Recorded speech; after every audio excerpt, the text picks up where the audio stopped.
O Goberno Central deixa fora dos orzamentos xerais do Estado para o 2023 o segundo tramo do Paseo Peonil entre Pontevedra e Marín, un proxecto que está paralizado. Cuando se comenzó a realizar la parte correspondiente, la parte que iba pilotada sobre el mar, se comprobó por parte de los técnicos que no ofrecía las garantías de seguridad óptimas para seguir avanzando en ese proyecto. E, por lo tanto, se desestimou.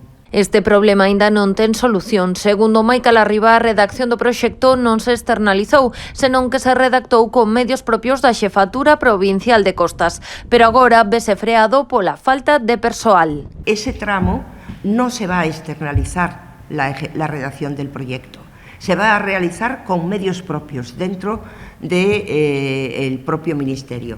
No disponemos ahora de personal, de recursos humanos, porque se han producido jubilaciones de gente muy experimentada y gente potente dentro de la jefatura, y hasta este momento lo que sabemos es que Servicios Centrales va a asumir la ejecución. Larriba insistiu en que os orzamentos do Estado só recollen partidas executables, dai que non figura ningunha asignación para a segunda fase do paseo. Como el proyecto no está redactado, no se va a externalizar, y por tanto no hay presupuesto para la externalización de ese proyecto, ni tampoco para la ejecución.